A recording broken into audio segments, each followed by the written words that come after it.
I'm Diego Cordovez. Adam Schoenfeld. Welcome to The Scoop, brought to you by Full Tilt Poker. And we've had 2 parts with David Williams. One more. It's been very interesting. We're going to have one Let's more. Go for it. And parts 1 and 2 are on Card Player TV. And we're going to roll into part 3. I don't know if you know this. Do you know that Diego put a terrible beat on your mother in the World Series of Poker? No, I mean, I don't doubt it. I mean, for her to lose, it's got to be a beat or a code deck as tight as she is. Why don't you tell David what happened? You know, it was actually kind of funny because we're playing in the main event, and this is right before the money. We're going to make the money this day. No. It was third day. Day 3? No. I don't. Well, yeah. I think it was. Well, it might have been making money the beginning of the next day, or it could be, but it was somewhere in the middle of the event, and I'd been drawn to the table. I looked down the list of players, tried to do my little bit of research, and said Shirley Williams. Someone told me David Williams' mother. I didn't know anything about her, so I thought she's going to be some aggressive. Last time I played against David Williams, he moved in on me, no pair, no draw. I better be ready because she was also the chip leader at our table. So between the 2 factors, I was ready with my counter strategy. So we sit down, and first hand that's dealt, guy who's on my right, Adam Noon actually, he raises. Your mother's in the big blind. She re-raises him. He thinks. He folds. Smart move. Next hand, I get pocket 10s. I raise. She's in the small blind. She raises. I'm like, of course, she's going to raise every single hand. She's already 2 for 2. She's a Williams. She's a Williams. She's got the Williams genes. Yeah. I'm like, I'm not going to stand for this. Now, Right. 10s is a good hand, but I thought particularly in this situation, it's just, I'm like like, how am I going to get the most? Do I just call here? Do I re-raise? Do I move in? Which is going to look weakest? So finally I decide to move in. I move in on her, and of course when you do that, the only thing you don't want is the insta call. What you got? No insta call. Oh no, she's the kind of lady though who'll tank with kings.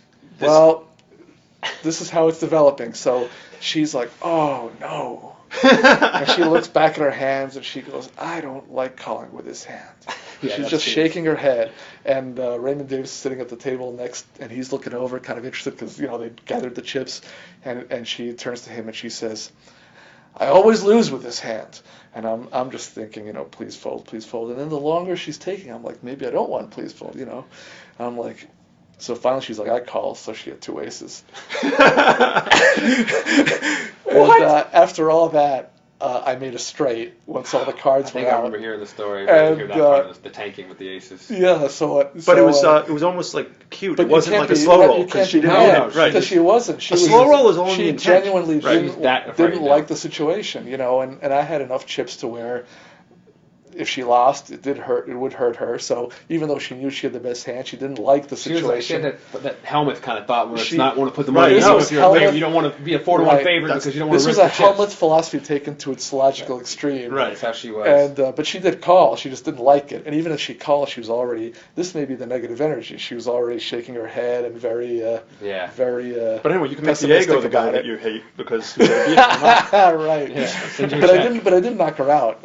She made the money. I think she still made the money.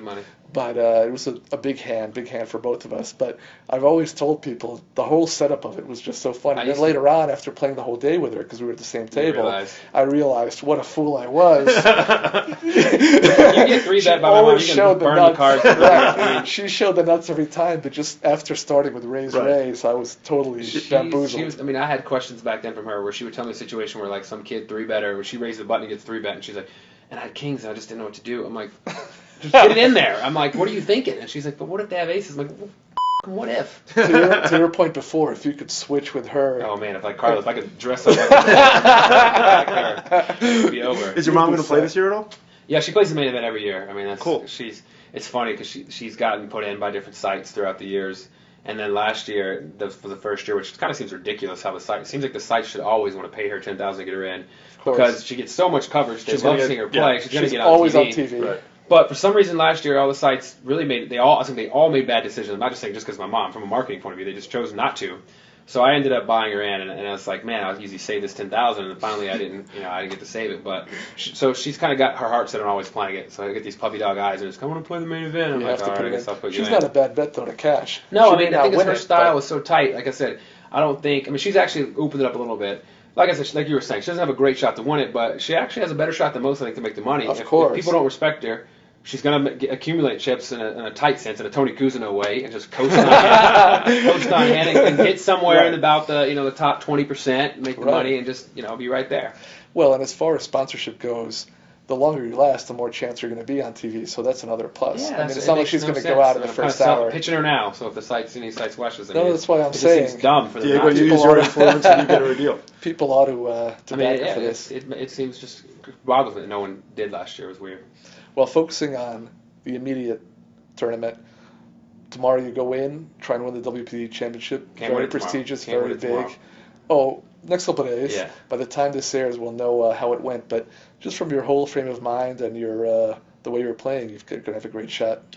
Yeah, no, I really feel. I mean, I'm just disappointed. Like I said, I made one mistake, so I feel like it's the only mistake I've made in 5 days of poker. Really, I mean, I've been right every time I put the money in. I haven't ever really been behind. I've always waited and put the money in when I've been ahead or at least a coin flip.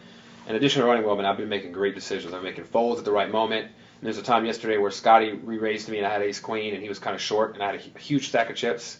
And I was in a spot where a lot of people probably say you're supposed to call or you should call. I just really felt Scotty was strong. I showed him and folded and he showed me 2 kings. I mean, I just kind of knowing where you are and knowing who's strong and who's not. I mean, Eric Basebaldi 3-bet me yesterday. I had been opening a lot of pots. We were 6-handed. And I think I made it 45,000 and he made it 120 more. And I just knew he was tired of me. He thought I was 3-betting light. And he came back to me and I immediately just made it 400,000 and he snapped mucked. I just had his jack, but I just knew that I was winning this hand. Yeah, you're reading the spots. I just felt it. I could see it when he was cutting out his raise. I'm like, oh, he's just pondering a move and how much to make it. And I took it right back. As we were just talking before we started, you just lost 1.2 million, still left with a lot of chips, but what were the circumstances there? What had happened? Well, we're hand for hand. Our table's 5-handed, their table's 6-handed. Mm-hmm. And I'd raised a couple pots already. I'd actually been playing really tight today. Jason Lester made a comment, and I really have. I just hadn't had any spots. There were short stacks, and I didn't feel that opening my game up was going to be right because I was going to get moved in a lot, and I didn't want to be in those positions. So I was actually just playing the nuts today. And I had raised, but at the same time, we're 5-handed. I got to play some pots because I need to accumulate some blinds. I can't just sit here and lose 70K every 5 hands. Right. So I raised a couple hands and nobody called, and then I'm under the gun and I pick up the blinds are 15 and 30,000. I pick up 2 10s. We're 5-handed.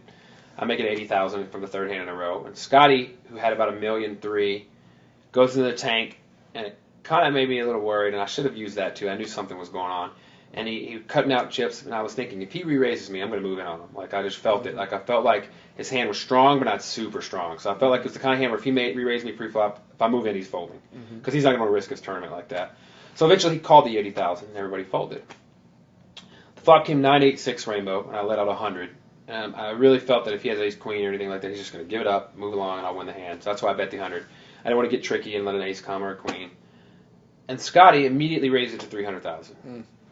I can throw my hand in the muck. I mean, there's no hand. Scotty's not making a move with ace king or ace queen there ever against me in that spot particular. If I was some person we didn't know raising playing crazy, yeah, but against me in that spot, he's never making. I agree. A move. Against you, And also the chips there. that you have also. Yeah. Scotty's a lot tighter than people think. Oh, he and loves to especially act against, wild and crazy, right, but he's not, so tight. Right. He's never making it with those hands. He's never calling me pre-flop with ace 9. Right. He doesn't have 2 7s because he's just going to call me and see what comes on the turn for 100,000 with him.